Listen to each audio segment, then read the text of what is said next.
Quiero empezar con gratitud este testimonio, encontrándome en una cárcel en Sudamérica, lejos de mi familia. Le doy gracias al Señor Jesús por no haberme hecho naufragar en medio del mar, o quizás ser tragado por un gran pez.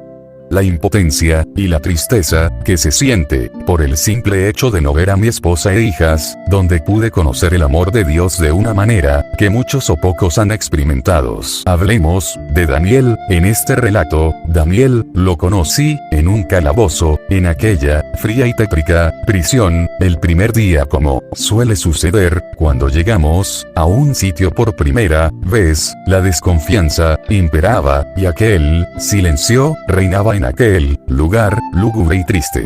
Entre todos nos mirábamos y estudiábamos unos a otros con la mirada, como pretendiendo decir: este es mi espacio, de aquel frío y humedecido calabozo, de aquella prisión.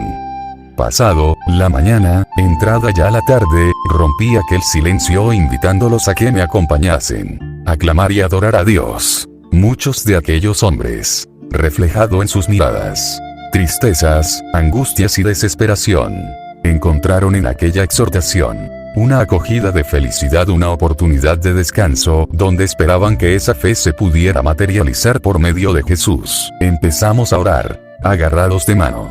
Daniel se encargó de aquellas adoraciones a Jesús con cantos, acompañado del aplaudir de manos como único instrumento, donde yo dirigí la predicación como de costumbre en aquellas noches en Ciudad de Panamá, con la única diferencia que me encontraba en prisión. Al pasar de los días, se volvió costumbre adorar a Jesús antes del anochecer en aquel triste calabozos. Llegó aquel día donde adorábamos en canto y oración a Dios. Me invade la necesidad de decirle a Daniel que antes del 15 de junio de ese año Jesús le daría la libertad. Aquella sensación extraña para mí me invadía el sentimiento, pero mi sentir de humano no quería decir algo por emoción. Le podía dar falsas esperanzas a Daniel, que estaba vulnerable, y buscábamos a Jesús como nuestra única salida, pero aquella necesidad me invadió tanto que las palabras fluyeron. Le dije: Daniel, Jesús me puso esto en mi corazón, Él te dará tu libertad antes del 15 de junio de este año. Daniel se sorprendió y pensó que estaba loco, pero solo respondió con un amén desganado. Transcurrieron los días, y me imagino que todos olvidaron lo que había profetizado a través de Jesús. Llegó el día que nos trasladan de aquel frío calabozo donde yo dormía en el suelo. Nos trasladaron para algunos de los patios, que son 4 patios. Yo me senté en una esquina mientras miraba cómo registraban mis pertenencias, toda regada en el suelo, sin decir una sola palabra, solo pensando en mi familia. Al fondo escuchaba a los demás presos exigir los patios para poder ingresar. Yo no decía una sola palabra. De repente escuché mi nombre: Castillo Pérez Ovidio. Patio número 4, el cual era de máxima seguridad. Entonces pronunció un policía el nombre de Daniel. Patio número 4. Los demás compañeros de aquel calabozo se marchaban para otros patios. Nos despedíamos con la mirada, seguido con un expresivo mover de cabeza sin pronunciar una sola palabra, como si la lengua nos pesaba.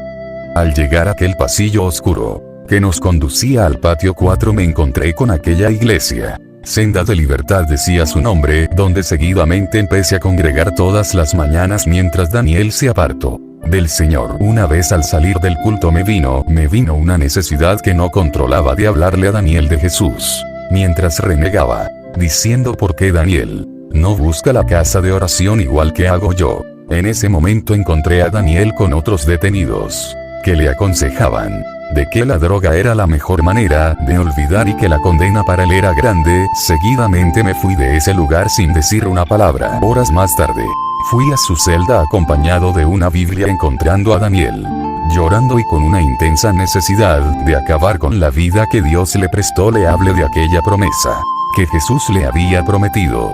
Mientras yo temía por la vida de Daniel, en ese momento abrimos la Biblia, empezamos a leer Salmos y Proverbios, oramos, nos sumergimos en la adoración. Ese día Daniel quedó muy convencido de su fe. El día 7 de junio de ese mismo año, antes del día 15 de junio, a Daniel le dieron su libertad inmediata. Pero algo pasaría para el día 15 de junio, para aquel momento. Esa fecha era un gran misterio, no pensaba que había otro testimonio más. ¿Quieren saber más? Escríbanme a mi correo, así le daré el segundo testimonio de 7 que hay en el nombre de Jesús.